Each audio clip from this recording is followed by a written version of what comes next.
الحمد لله رب العالمين والصلاة والسلام على سيدنا محمد وآله وأزواجه وذريته أجمعين۔ یہ حضرت امام سندھی کی کتاب کا ترجمہ ہے تمہید لتعریف ائمۃ التجدید۔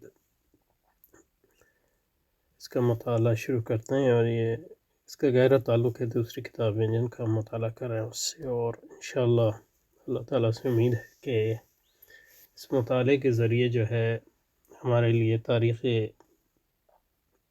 اسلامی ہند و پاک کے انقلابی نقطہ نظر سے مطالعے کا دروازہ کھولے گا اللہ تعالیٰ۔ تو یہ ترجمہ لگتا ہے بڑی محنت سے کیا گیا ہے، تو انشاءاللہ اس کو آہستہ آہستہ پڑھیں گے، ہر چیز نہیں لیکن جو چیزیں جو ہیں ہمارے متعلق ہیں انشاءاللہ، اور جو ہماری سمجھ اور فہم، یہ ہماری سمجھ فہم کچھ جن کو پا سکتی ہے، لیکن جو معاملات جو ہیں ہمارے فہم و سمجھ سے بالا ہوں گے ان کو چھوڑ دیں گے انشاءاللہ۔ بسم اللہ الرحمن الرحیم۔ تو یہ عرض ناشر ہے برصغیر کے مجددین، علماء ربانیین اور ولی اللہ علوم و افکار کے جامع تذکرے اور تاریخ پر مشتمل امام انقلاب مولانا عبید اللہ سندھی رحمۃ اللہ علیہ کی عظیم کتاب التمہید لتعریف ائمۃ التجدید علماء و مشاہیر سے خراج تحسین حاصل کر چکی ہے۔ یہ کتاب مجددین امت کی تاریخی تسلسل، اور یہ اہم اس میں ہے، یہ ہمارے لیے جو اہم ہے تسلسل جو ہے وہ بڑا اہم ہے، کیونکہ انقلاب کے لیے جو لوگ کھڑے ہوتے ہیں یہ خطرہ یہ ہوتا ہے کہ وہ تسلسل کا انکار کر دیں، لیکن تسلسل کے انکار سے تسلسل کے انکار سے ہی جدیدیت گھستی ہے اور بدعت گھستی ہے اسلام میں۔ تو جو تجدید ہے وہ تسلسل کے ساتھ، تو یہی تجدید اور تجدد میں فرق ہے کہ تجدید جو ہے وہ یہ نہیں، اس میں مطلب یہ ہے کہ جو نئے حالات آتے ہیں اس کے مطابق نئے افکارات ہیں وغیرہ، لیکن اس لحاظ سے کہ وہ تاریخ امت کے تسلسل اور اجماع کی ریوائول کے لیے، اور نہ کہ اس کو بریک کرنے کے لیے، نہ کو اس کو توڑنے کے لیے۔ تو یہ تاریخ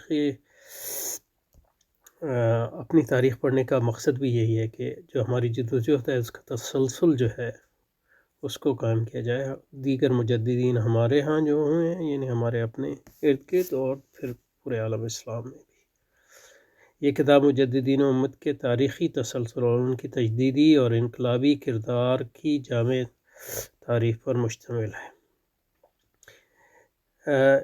اس کا کتاب کا اردو ترجمہ وقت کی ضرورت اہم ترین تقاضا تھا، عرصہ دراز سے اہل علم و فکر کے حلقوں میں اس ضرورت کو محسوس کیا جا رہا تھا۔ اللہ اکبر۔ اس اہم علمی ضرورت کو پورا کرنے کا عزم سلسلہ عالیہ رحیمیہ رائے پور کے چوتھے مسند نشین حضرت اقدس مولانا سعید احمد رائے پوری قدس سرور کی حمایت، سرپرستی اور نگرانی میں اس سلسلہ عالیہ کے موجودہ صدر النشین حضرت اقدس مولانا مفتی عبدالخالق آزاد رائے پوری دامت برکاتہم العالیہ نے کیا۔ چنانچہ انہوں نے شبانہ روز محنت کرتے ہوئے نہ صرف اس اہم کتاب کو اردو کے قالب میں ڈالا بلکہ اس پر تحقیقی حواشی اور حوالہ جات کا مزید اضافہ بھی کیا۔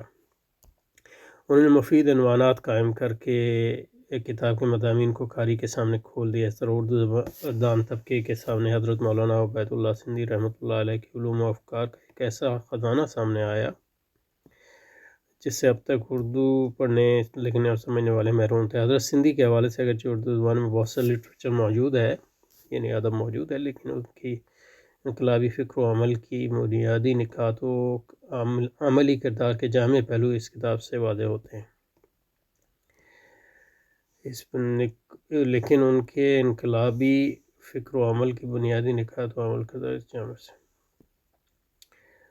اس کتاب میں انہوں نے اپنے انقلابی فکر کا مرکز و منبع مجددین امت کی تاریخی تسلسل، بالخصوص حضرت امام شاہ ولی اللہ رضی اللہ تعالیٰ عنہ اور حضرت شیخ الہند قدس سروں کرا دیا. حضرت شیخ الہند تو مطلب یہ کہ تحریک جہاد کے امام ہیں، یعنی جو امیڈیٹ باب ہے. حضرت مترجم مدظ اللہ نے کتاب کے شروع میں پیش لفظ اور مقدمہ لکھتے ہوئے ولی اللہ نظریہ تاریخ کی روشنی میں نظریہ تاریخ. اب ظاہر ہے ولی اللہ نظریہ مطلب حضرت عبید اللہ سندھی یا دوسرے مجددین کے کام کو پڑھنے کا یہ مقصد نہیں ہے کہ ان کے پورے کام کو مطلب یہ ہے کہ جوں کا تو قبول کیا جائے. یہ تجدید کا مطلب نہیں ہے، اور نہ یہ تسلسل کا مطلب ہے. مطلب یہ ہے کہ اس سے سیکھا جائے. اور ایک بڑی بدنصیبی ہمارے یہاں یہ ہے کہ ہم یہ طریقہ بھول گئے ہیں کہ اپنے علماء اور ائمہ سے کس طرح سیکھیں اور ان کے کام کی اسس کس طرح کریں. یا تو ہم ایک گروہ ہوتا ہے جو اس کو کام کو پورا ہی رد کر دیتا ہے، دوسرا ہوتا ہے وہ پورا اس کو ایسے قبول کرتا ہے جیسے وہ وہی ہو. تو یہ دونوں جو ہیں یہ غلط انتہا ہیں. علماء کا کام جو ہے وہ اس لیے ہے کہ اس کام کی بنیاد پہ ہم ان کے کام کو آگے بڑھائیں، نہ کہ اس کی کوئی پرستش کریں. تو ولی اللہ تاریخ کیا ہے اس کو دیکھیں گے، اس کا اسس کریں گے انشاءاللہ اپنی استطاعت کے مطابق. اور یہ کام جو ہے ہر ایک کو کرنا چاہیے جو اس میں اس کی کچھ نہ کچھ صلاحیت ہو. حضرت مترجم مدظ اللہ نے کتاب شروع میں بیچلہ مطلق ولی اللہ تاریخ اس کتاب کی اہمیت تعارف کا پورا خلاصہ تحریر کر دیا، تو اس کو بھی پڑھیں گے انشاءاللہ. کتاب کا حرف تعارف حضرت مولانا ڈاکٹر مفتی سعید الرحمان نے تحریر کی. اب ان حضرات کو میں بالکل نہیں جانتا، میرا خیال ہے سعید رائے پوری صاحب کے کام سے تھوڑا سا واقف ہوں گا لیکن بہت پرانا، لیکن اب کوئی یاد نہیں. کتاب کا تعارف حضرت مولانا مفتی سعید الرحمان نے تحریر کے اس کام پر وقی رائے گرامی کا اظہار حضرت مولانا سراج الدین احمد پوری تلمیذ امام نے کیا ہے. اس کام پر وقی رائے گرامی کا اظہار حضرت مولانا سراج الدین پوری نے کیا ہے. حضرت سندھی کے شاگرد ابھی امید ہے کہ قارئین اس کتاب سے خوب استفادہ کریں. ناظم رحیم احمد کو لاہور. اچھا جی، ماشاءاللہ، اللہ آپ کو جزائے خیر دے. انتصاب شیخ الہند حضرت مولانا محمود حسن قدس سرہ و خانوادہ ولی اللہ کے انقلابی علماء کی فکر و عمل کی جامع تعریف پر مبنی کتاب اردو کام حضرت مولانا شاہ سعید احمد رائے اور قدس سعید کے سرپرستی ہونے والا، اس لیے ان کا کتاب ان کے نام سے. اللہم اغفر لحینا و میتنا و شاہدنا و غائبنا و صغیرنا و کبیرنا و ذکرنا و انسانا. اللہم ناہید منا فاحیی علی الاسلام ومن توفیتہ منا فتوفہ علی الایمان برحمتک یا ارحم الراحمین. اللہم صلی علی محمد وعلی آل محمد کما صلیت علی ابراہیم وعلی آل ابراہیم انک حمید مجید. اللہم بارک علی محمد وعلی آل محمد کما بارکت علی ابراہیم وعلی آل ابراہیم انک حمید مجید برحمتک یا ارحم الراحمین. تو یہ بڑے یعنی فہرست عنوان بڑی تفصیل سے اس کی دی ہے، یہ بڑی اہم ہے، یعنی بڑی تفصیلی جو ہے عنوانات کی تفصیل ہے. تو اس سے کتاب کے استفادے کی جو ہے استفادے میں آسانی ہوگی ہم جیسے یعنی کم پڑھے لکھے لوگوں کے لیے. یا اللہ. اور شخصیات کا عنوان ہے، شخصیات کا بھی جی ہے جن کا تذکرہ کیا ہے. تو ابھی حرف تعارف لکھا انہوں نے ڈاکٹر مفتی سعید الرحمان صاحب جو ہیں بہاؤالدین زکریا یونیورسٹی ملتان کے سابق چیئرمین شعبہ علوم اسلامی ہیں. اس کو پڑھتے ہیں انشاءاللہ. بسم اللہ الرحمن الرحیم. حرف تعارف کسی بھی خطے کی ترقی کے لیے ضروری ہے.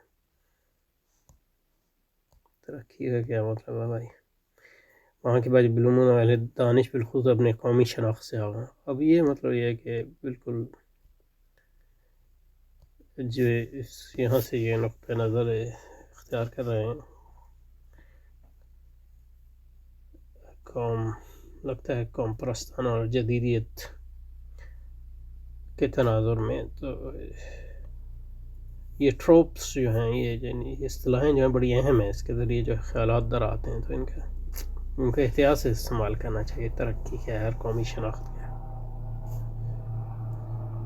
کہ ہماری اصل شناخت مطلب قوموں سے کوئی مفر نہیں، لیکن قوم ایک تو معاشرتی سطح پہ اس میں تفریق ہونی چاہیے. قوم یعنی قوم میں جو اسلام جس قوموں اور قبائل کی توثیق کرتا ہے وہ معاشرتی سطح پہ کرتا ہے، سیاسی سطح پہ نہیں. یہ سیاسی طور پہ جو قومیت ہے یہ استعمار کی ایجاد ہے. اس کا مقصد ہی یہ ہے کہ اسلام جو ہے اس کے مقاصد جو ہیں قائم نہ ہو. تو اس لیے جو انقلابی تحریک ہے اس میں قوم پرستی جو آ جاتی ہے وہ اس کو جو ہے مطلب یہ بڑا مضر. تو مطلب حضرت امام سندھی کے ہاں قوم پرستانہ خیالات ہیں، تو اس کی یعنی تنقید اور یعنی کرٹیک کی ضرورت ہے، اسسمنٹ کی ضرورت ہے. پھر مثلاً جیسے کہ جماعت اسلامی اور مولانا مودودی کی تحریک میں جو ہے قوم پرستی ایک الگ طرح کی یعنی احیائی قوم پرستی ان کے ہاں، اور اب پاکستانی قوم پرستی بھی اسلامی نقطہ نظر سے آئی ہے. آپ دیکھیں ترکی میں انہوں نے قوم پرستوں سے اتحاد کیا ہوا ہے، اور مطلب یہ کہ ترکی کی جو اسلامی تحریک ہے وہ بڑی قوم پرستانہ ہو گئی ہے. تونس میں ہے، تو یہ بڑا ایک خطرہ ہے. تو اس سلسلے میں جو مولانا سندھی کا کام ہے اس کی اسسمنٹ کی ضرورت ہے. اور مولانا مودودی نے اس کی جو تنقید لکھی تھی سیاسی کشمکش حصصوں میں وہ بہت ہے، تو اس کو بھی انشاءاللہ اس کے ساتھ کسی وقت کریں گے انشاءاللہ.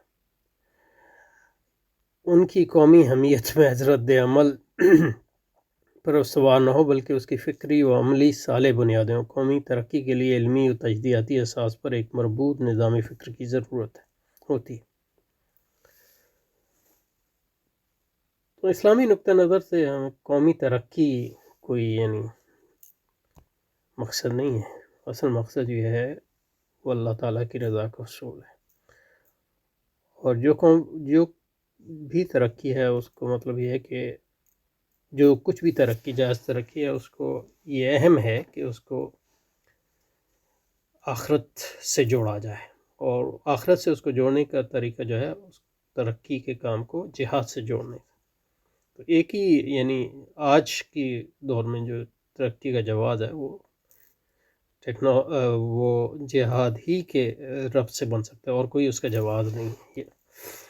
تو جہاں تک مطلب ترقی کو، اور اس کے لیے ضروری ہے کہ ترقی کا جو جدیدیت میں تصور ہے اس کا رد کیا جائے علمی بنیادوں پہ، اخلاقی بنیادوں پہ، معاشرتی بنیادوں پہ اور سیاسی بنیادوں پہ. جی تو اس پہ زیادہ ورس نہیں کریں گے کیونکہ ان کی تحریر کو پڑھنا مقصد نہیں ہے، وہ حضرت امام کی تحریر کو پڑھنا مقصد ہے. لیکن کیونکہ کتاب ہے تو اس میں جو ایک طرف زندگی کے متنوع شعبوں کو متنوع کیسے پڑھتے ہیں اس کو، متنوع شعبوں کو ایک دوسرے ہم آہنگ بناتا ہے، تو دوسرے قومی ارتقاء کے لیے ماضی اور حال کے باہمی تسلسل کی کڑیوں کو ایک دوسرے سے جوڑتا ہے. یہ ضروری ہے، لیکن یہ کہ جو ہم بات کریں گے انشاءاللہ وہ امت کے تناظر میں اور جہاد اور انقلاب کے تناظر میں، اور ہمارے جو مقامی امت ہے، امت اسلامیہ پاک و ہند، اس کی جو انقلابی اسلامی جدوجہد ہے اس کے تسلسل، نہ کہ کوئی مطلب قومی یعنی موجودہ استعمار کی قائم کردہ قومی اکائیوں.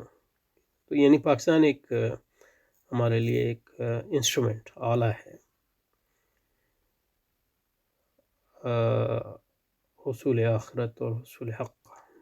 اس کی کوئی اس سے زیادہ اہمیت نہیں ہے. اور پاکستان بحیثیت ایک قوم پرستانہ اکائی کے ہم اس کو رد کرتے ہیں، اور جس پاکستان کی ہم بات کرتے ہیں وہ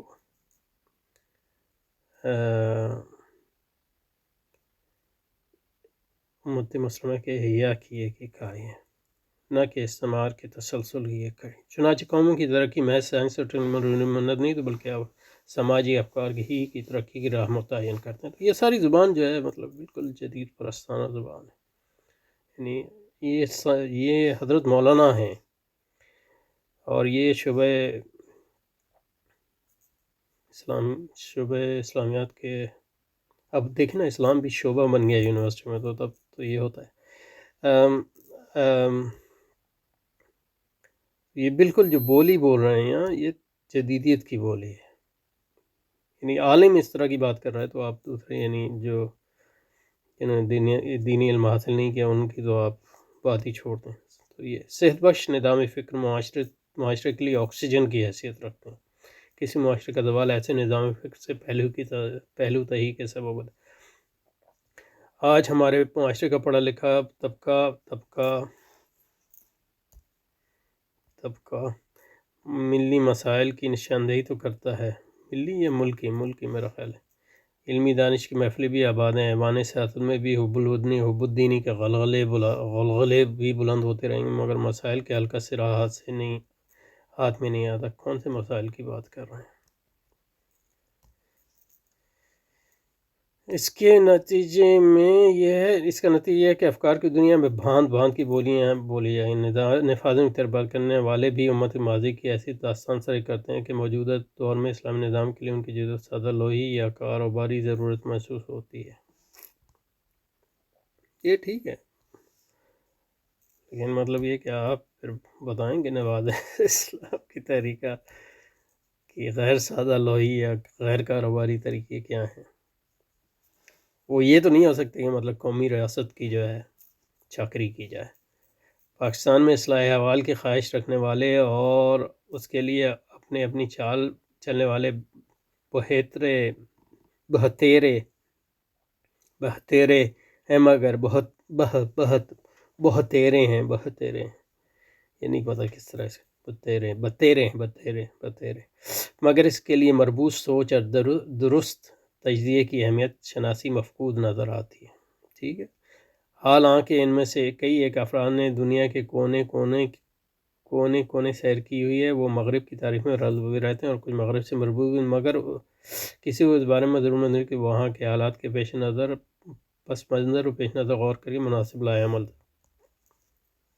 مگر کسی کو اس بارے میں یہ نہیں، مطلب علامہ اقبال نے کیا، بہت سے لوگوں نے کیا، اس کام کو جاری رکھنا ہے۔ مولانا مودودی نے کیا، اس کو مولانا سندھی نے کیا، تو اس کو یعنی کام کو جاری رکھنا چاہیے۔ اس تناظر میں حضرت مولانا سندھی متوفی 1944 میں کے قلم سے یہ نہیں پتہ کہ مطلب یہ کہ انگریزی نمبر کیوں لکھتے ہیں، یعنی آپ اردو میں لکھنے کا طریقہ ہے تو آپ اس میں کیوں نہیں لکھتے، اور اس کے ساتھ ہجری بھی دیں تو بڑا اچھا ہے۔ قلم سے صفحہ کرتاس پر منتقل ہونے والی کتاب تمہید لتعریف امت تجدید کا مطالعہ کیا جائے تو انداز ہوتا ہے کہ دین کے مربوط نظام فکر کی کیا اہمیت ہے۔ مربوط نظام فکر، یہ نظام فکر اور اسلام ویسے نظام ہے۔ حضرت شاہ ولی اللہ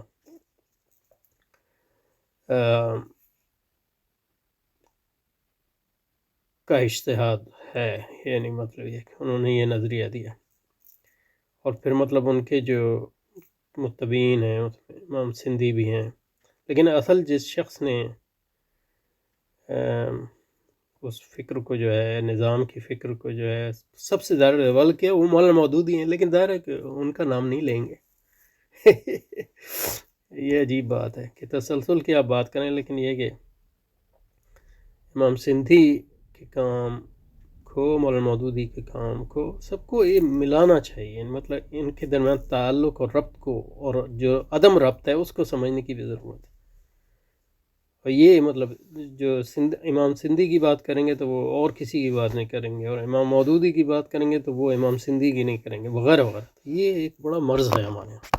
نہیں، مطلب حضرت کو تو نہیں کہہ رہا، مطلب یہ کہ ان کی یہ تعارف اس لیے پڑھ رہے ہیں کہ صرف اس کے لیے مطلب اس کے تناظر میں بات کر رہے ہیں، تو مقصود آپ کا نہیں ہے کیونکہ آپ کو ہم جانتے بھی نہیں ہیں۔ تو انہوں نے دین کے اہم شعبوں میں تاریخی تسلسل کی نشاندہی کرتے ہوئے دین کے فکر کے ماضی حالت کرتے ہوئے عصری تقاضوں سے عہدہ برا ہونے کے لیے فکری ماہیت، تو جو مولانا سندھی کی حقیقت میں اہمیت ہے وہ جو انہوں نے تاریخی تسلسل بیان کیا ہے ولی اللہ تحریک کا. باقی مولانا سندھی کا جو عصری تقاضوں پر جو کام ہے وہ بہت اس میں غلطیاں ہیں اور بہت سطحی ہے. یعنی مولانا مودودی کے کام سے بہت یعنی نچلے درجے کا کام ہے. جس طرح مولانا مودودی اب اس میں ہے کہ حضرت مولانا امام سندھی کے ہاں تاریخی تسلسل ہمیں ملے گا ولی اللہ تحریک کا، جو مولانا مودودی کے ہاں نہیں ہے. تو وہ اور دینی تسلسل جو اب مولانا عبید اللہ سندھی کے ہاں ہے، کیونکہ عالمی دین ہے اور اسی ٹروپ میں بات کرتے ہیں. لیکن عصری تقاضوں وغیرہ پہ جو حضرت سندھی کا کام ہے اس کی کوئی مطلب یہ بالکل سطحی کام ہے. یعنی جو انہوں نے سوشلزم پہ کہا، یعنی وہ بالکل نہیں سمجھتے سوشلزم کو، نہ مغرب کی ترقی کو. اس لیے بڑے مطلب یہ کہ قوم پرستانہ خیالات ان کے اندر آئے اور سوشلزم بھی آیا. اور جو بعد میں مولانا سندھی کی پیٹتے رہے تو لکیر کے فقیر کی طرح، تو ان کا بھی جو سمجھ ہے سوشلزم کی وہ بالکل سطحی ہے. تو مولانا سندھی کے کام کو پڑھنے کا مقصد یہ ہے کہ مولانا مودودی کے کام کے اندر جو عصری تقاضوں کا ہے اس کو، اور مولانا سندھی کے یہاں جو تحریک ولی اللہ کا تسلسل ہے اس کو آپس میں ملایا جائے اور پھر ان کو ڈیولپ کیا جائے. کیونکہ مولانا مودودی نے بھی اب جو عصری کام کیا، اب اس کی حیثیت، اب وہ خود مطلب یہ ہے کہ شروعات کا کام ہے. یعنی اب ابجدی، یعنی مطلب یہ ہے کہ اب اس وہ کام جو انہوں نے مغرب تہذیب مولانا مودودی نے کیا تھا، وہ کام اب آؤٹ ڈیٹڈ ہے ان دا سینس کہ اس کو ڈیولپ نہیں کیا گیا. تو وہ بھی اب مطلب یہ ہے کہ سطحی ہو گیا ہے. لیکن اگر اس کو کمپیئر کریں، یعنی موازنہ اس کا کریں مولانا سندھی کے کام سے، تو اس کی بہت گہرا ہے اس کے مقابلے میں. لیکن دوسری طرف مولانا مودودی کے تسلسل اور اپنی تاریخ سے تسلسل اور تاریخ ولی اللہ کوئی مطلب یہ ہے کہ خاص نشان نہیں ملتا. مولانا مودودی کے ہاں وہ جو عدم تسلسل کا ہے، اس کو ہم کہہ سکتے ہیں عموماً وہابیانہ تصور تاریخ، تو اس کا بڑا غلبہ ہے. تو وہ مولانا سندھی کے ہاں اس سے اس کی یعنی مطلب یہ ہے کہ ہم رجوع کرنا، کیونکہ مولانا سندھی کے ہاں اس کا تصور ہے تاریخی تسلسل شاہ ولی اللہ کا، ہماری ملی تاریخ کا وغیرہ. تو یہ جو کام تمام ائمہ کے کام کو پڑھنے کا مقصد یہ ہوتا ہے کہ ایک کی جو خامیاں اور کوتاہیاں اور جو اس میں گیپس ہیں وہ دوسرے کے کام سے پور کیا جائے، اور پھر ان کو جاری رکھا جائے ان کے کام کو. کیونکہ مطلب نہ حضرت امام سندھی ہماری ستائش کے محتاج ہیں، نہ مولانا مودودی ہماری ستائش کے. اللہ کہ ہاں ان کا اجر انشاءاللہ لکھا جا چکا ہے. اور وہ اصل جو ہے وہ یہ کہ ان کے فکر کو ہم ایک مواد کے طور پہ استعمال کریں اس کام کو آگے بڑھانے کے لیے. جو کام انہوں نے کیا تو انہوں نے مولانا سندھی کہتے ہیں کہ جب بیرونی ہند جلاوطنی کے دور میں انہوں نے افغانستان کے علاوہ یورپ کے مختلف ممالک، روس، اٹلی، سوئٹزرلینڈ، ترکی کے اسفار کا موقع، تو انہوں نے دیکھا کہ وہاں کے اقوام اپنے فلاسفر اور شعراء پر فخر کرتی ہیں. تو یہ اس میں جو بات لینے کی ہے مولانا سندھی کے یہاں سے وہ یہ ہے کہ مطلب ہمارے ہاں جو پر صغیر پاک و ہند میں جو آؤٹ ورڈنس ہے، کیونکہ ہم یہاں ایک مائنورٹی یعنی ایک اقلیت کے طور پہ رہے ہیں، تو اس لیے ہم نے کبھی بھی ہندوستان کو یعنی اپنے آپ کو مقامی نہیں سمجھا. مسلمان یہ سمجھتے کہ وہ کوئی عرب سے آیا ہے، کوئی فارس سے آیا ہے، کوئی یہاں سے آیا ہے. تو یعنی فارسی بھی پڑھی، عربی بھی پڑھی، لیکن یہ کہ اپنی قوم کے روایات، اپنی جو علماء ہیں ان کی طرف ہم توجہ نہیں کرتے. تو یہ صحیح ہے، لیکن یہ کہ توجہ اس لیے نہیں کرنی چاہیے کہ کوئی قومی فخر کی بات ہے، بلکہ اس لیے کرنی چاہیے کہ اسلام کو اگر ہندوستان اور پاکستان میں اور افغانستان میں اور اپنے ان علاقوں میں جو ہے ایک قوت کے طور پہ ہمیں جاری رکھنا ہے اور اس کی قوت میں اضافہ کرنا ہے، تو وہ اس کے بغیر نہیں ہو سکتا کہ اس کے جو مقامی روایات کے مطابق کیا جائے اس کو. اور مقامی روایت کو سمجھے بغیر جو ہے اسلام کو ایک زندہ تہذیب جو ہے اس کے طور پہ جاری نہیں رکھا جا سکتا. تو یہ مولانا سندھی کے یہاں سے ہم سیکھتے ہیں. لیکن یہ کہ باقی یہ قومی فخر وغیرہ یہ ایک ان کی غلطی ہے اللہ تعالیٰ، اور غلطیاں ہر امام کرتا ہے، اس میں کوئی. لیکن یہ کہ یہ جو تو مولانا سندھی کے جب انہوں نے یہ ترکی کے اسبار میں تو انہوں نے دیکھا وہاں کے اقوام کو اپنے فلاسفر اور شعراء پر فخر ہے. تو اس سے جو ہم صحیح بات سیکھتے ہیں وہ یہ سیکھتے ہیں کہ جو ہمارے آؤٹ ورڈنس ہے کہ ہم ہمیشہ باہر دیکھتے ہیں، اور باہر کے علماء اور بیرون ہندوستان و پاک اور بر صغیر کے علماء اور ان کو اور اپنی روایات اپنی زبانوں کو، یعنی کتنی عجیب بات ہے کہ ہم یہ ہندوستان میں رہتے ہیں اور ہمارے علماء کو سنسکرت یا مقامی زبانیں نہیں آتی. اب دیکھیں نا جو علماء قوی علماء ہیں، اب دیکھیں حضرت ہمارے شہید مولانا خادم حسین رضوی صاحب، اب ان کی جب خطابات سنتے تھے تو اس میں دیکھیں مقامی مثلا پنجابی زبان اور پنجابی روایات اس کو کس طرح استعمال کرتے تھے اپنی زبان میں، کیونکہ ان کے وہ مخاطب ہیں وہ لوگ، تو اس کا گہرا علم تھا. اسی طرح مطلب علماء کو جہاں رہتے ہیں اس کے ارد گرد کے ماحول، اس کی روایات کو سمجھے بغیر لوگوں کی اصلاح ناممکن ہے. تو یہ صحیح بات ہے جو ہم سیکھتے ہیں. یعنی مطلب یہ کہ سندھ میں، بلوچستان میں، اب یعنی پختونستان وغیرہ میں تو وہ پشتو وغیرہ ان کے ہاں تو کام ہے تھوڑا. تو یعنی مقامی زبانوں کو سیکھنا اور اس لوگوں کی زبان میں ان کو اسلام سکھانا اور ان کی روایت کو سمجھنا تاکہ ان کی روایت کی اصلاح ہو سکے اور اسلام ان کے لیے ایک زندہ اور فطری چیز ہو سکے، ممکن نہیں ہے. اس کے یعنی صرف مطلب یعنی ہم سندھ کے دیہاتوں میں یا پنجاب کے دیہاتوں میں یا بلوچستان کے دیہاتوں میں اردو میں کیسے اسلام پھیلا سکتے ہیں فار ایگزامپل. تو ان کے مقامی لوگوں کی شاعری اگر ہمیں نہ آتی ہو، ان کی کہانیاں اور ان کی لوک ورثے سے واقف نہ ہوں، تو کیسے ہم ان کو مطلب اسلام کے رنگ میں رنگیں گے. مقابلہ کریں اس سے مطلب یہ کہ مورطانیہ کے علماء مثلا دیکھیں، یعنی مقامی قبائل کی تاریخ، ان کے اشعار، ان کی روایت، یعنی ان کو اس کا گہرا علم ہے. اس طرح مطلب یہ کہ حضرت خادم حسین رضوی صاحب کو پنجاب کی روایات وغیرہ اس کی زبان لیکن جو خادم حسین رضوی صاحب وہ چیز آپ مطلب یہ ہے کہ بلوچستان میں نہیں کر سکتے، یعنی سرحد کے پشتو بولنے والے علاقوں میں نہیں کر سکتے. وہاں کے لیے آپ کو پشتو زبان سیکھنی چاہیے، یا آپ اگر مطلب ناردرن ایریا میں کام کر رہے ہیں تو علماء ہیں جو ان کو ناردرن ایریا کی روایت سے تاریخ کے بغیر آپ کس طرح اسلام کو وہاں جو ہے. اور یہی حال مطلب ہندوستان کا ہے. مطلب دیوبند میں یا بریلی میں کیا سنسکرت پڑھائی جاتی ہے، یا ہندو مذہب پڑھایا جاتا ہے، ہندو فلسفے پڑھائے جاتے ہیں، کیونکہ ہندو مذہب فلسفے پڑھائے بغیر آپ ہندوؤں کو مسلمان کیسے کریں. یہی بات جو ہے حضرت سندھی سے صحیح، سندھی صاحب کی حضرت مولانا کی جو بات سے صحیح نتیجہ ہے وہ یہ ہے. یہ نہیں کہ مطلب کوئی نیشنلزم نیشنل، تو حضرت مولانا سندھی کے جو نیشنلزم آیا ہے اس کو رد کرنے کی ضرورت ہے. تو یہاں پہ رکتا ہے، انشاءاللہ اس کو جاری رکھیں گے. السلام علیکم.